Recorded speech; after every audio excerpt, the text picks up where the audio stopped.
नमस्ते बच्चों। देखिए, आज का हमारा नया टॉपिक है क्वथनांक में उन्नयन। आपका एक प्रश्न आता है, क्वथनांक में उन्नयन क्या है, इसका ग्राफ एवं गणितीय व्यंजक की गणना कीजिए। समझिए, क्वथनांक का अर्थ होता है ऐसा तापमान जिस पर कोई द्रव उबलता है।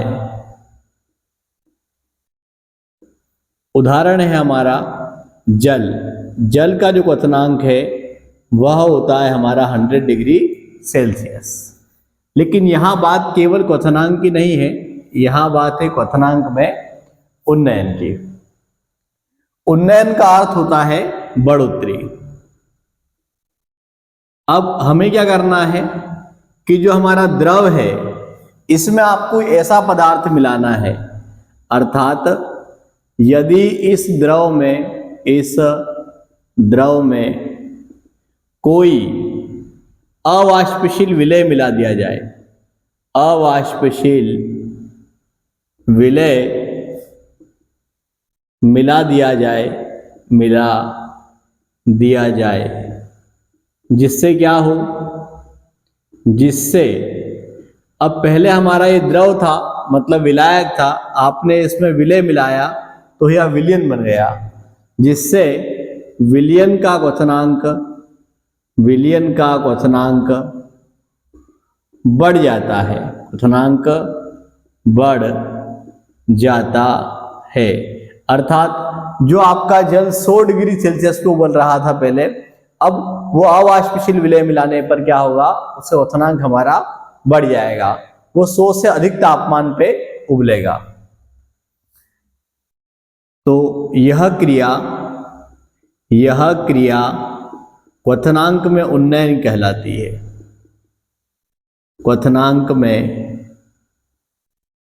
उन्नयन कहलाती है। इसका उदाहरण है जल में नमक मिलाना। देखिए, आजकल तो हम देखते हैं कि खाना जो है वो प्रेशर कुकर में पकता है, जो कि प्रेशर के कारण पकता है। लेकिन पहले के समय क्या था, जब खाना बड़े बर्तनों में पकाया जाता था तो वह जल के क्वथनांक पे पकता था।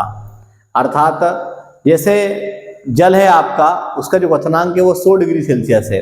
अब उसमें जब नमक मिला देते हैं तो उससे उसका जो क्वथनांक हो जाता था वह बढ़ जाता था। जैसे कि 101, 102, जितनी आप अधिक मात्रा में मिलाते हो उससे उसका क्वथनांक क्या होता है, उतना ही प्रभावित हो जाता है। तो जिससे आप जो भी उसमें पका रहे हैं, चावल पका रहे हैं या दाल पका रहे हैं, उसको क्वथनांक जो मिलता था वह ज्यादा मिलता था, या हम ये कहें कि वो उसको अधिक तापमान मिलता था, जिससे हमारा खाना जो है जल्दी पक जाता था। तो यह हमारा मुख्य कारण है कि पहले के समय में जो है जल में नमक मिलाया जाता था खाना पकाते समय। अब देखिए, इसमें ग्राफ बनाने के लिए आता है हमारे पास में।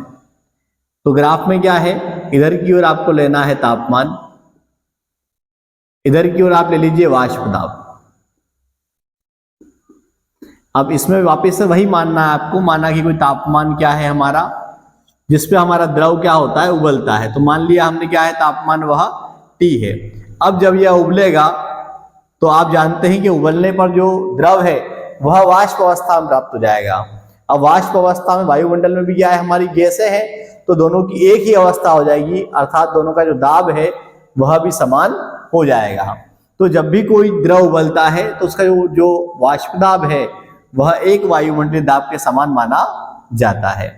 अब इस समय हमारा ये द्रव है, तो हम ये कहें इसको, यह हमारा विलायक है।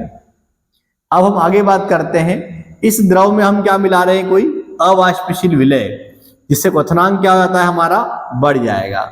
अब देखिए, तापमान हमारा इस साइड में बढ़ रहा है, तो नया जो क्वथनांक है वो हमारा अधिक तापमान पे रहेगा, तो हमने तापमान इधर बढ़ा दिया।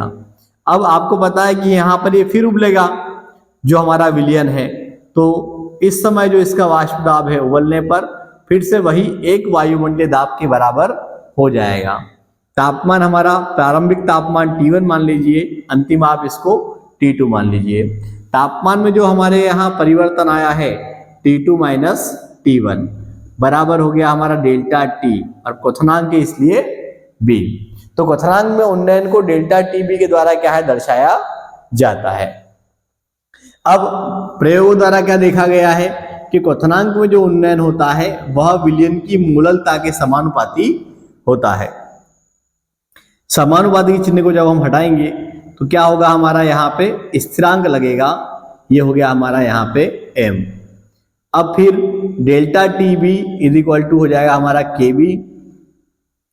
m हमारी यहाँ पे मूललता है, इसका फॉर्मूला होता है WB गुणित 1000 बटे में आता है आपका MB गुणित WA।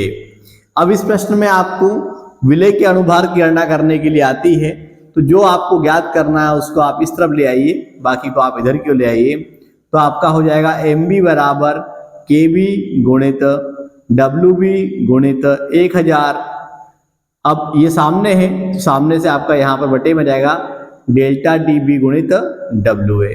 तो इस प्रकार आपका प्रश्न आता है क्वथनांक में उन्नयन क्या है, इसका ग्राफ बनाने के लिए आता है एवं इसकी सहायता से विलय के अनुभार की गणना करने के लिए आता है।